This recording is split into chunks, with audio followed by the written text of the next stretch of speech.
Hey, welcome in, students and families. My name is Kyle Eichelberger. I'm the student pastor at the Braston campus, here with my lovely wife, Rachel, and my hilariously cute daughter, Olivia. Olivia, do you want to wave? Pretty good. So with all of the social distancing guidelines finally slackening, I know that I'm excited to just experience some new things again. Like maybe, I don't know if you're getting tired of the cooking in your own house, but I'm excited to eat someone else's food finally. Or maybe you just need to take a long walk by yourself and realign your priorities. But in seasons of crisis like this, life feels pretty tough, and it's easy for your faith to feel like things are awesome when life is good. But when life gets tough, our faith gets tested. So James, the half-brother of Jesus, actually writes about this in James chapter 2. He talks about what it actually looks like to have real faith in spite of your circumstances. He asks a great question in James chapter 2, verse 14. Here's what it says. What good is it, my brothers and sisters, if someone claims to have faith but has no deeds? Can such a faith save them?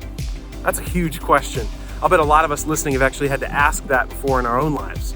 But James actually goes ahead and answers that question in the next verse. He says, suppose a brother or sister is without clothes and daily food.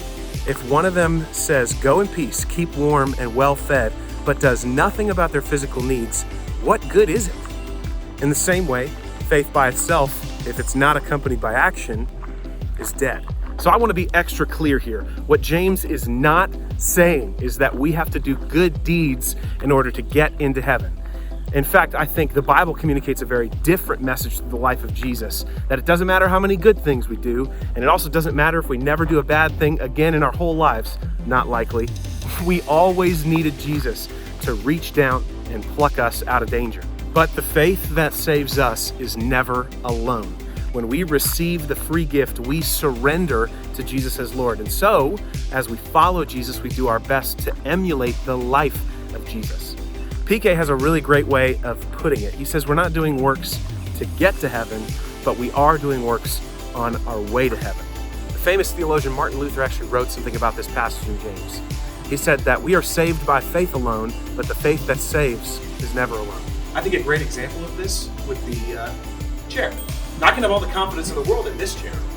I can have confidence that it's a well-made chair, that when I sit in it, it's going to be able to handle my weight, that I can even be confident in the builder of this chair.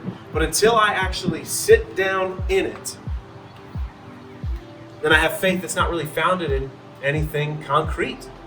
So we know that faith saves, but the faith that saves is never alone. So, in our lives, where does faith need to turn to action?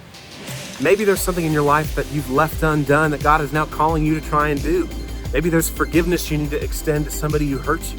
Or maybe you need to go apologize for something you've done to somebody else.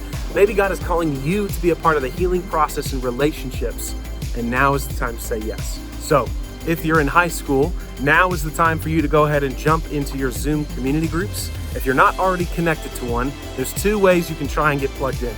You can either send an email to your student pastor, or you can send an email to students@12stone.com to get plugged in. For the families that are watching at home right now, we want to give you two questions to kind of kick off your conversations. One, in your own words, what is faith? And two, what is something that you can do right now to demonstrate the love of Jesus to the people around you?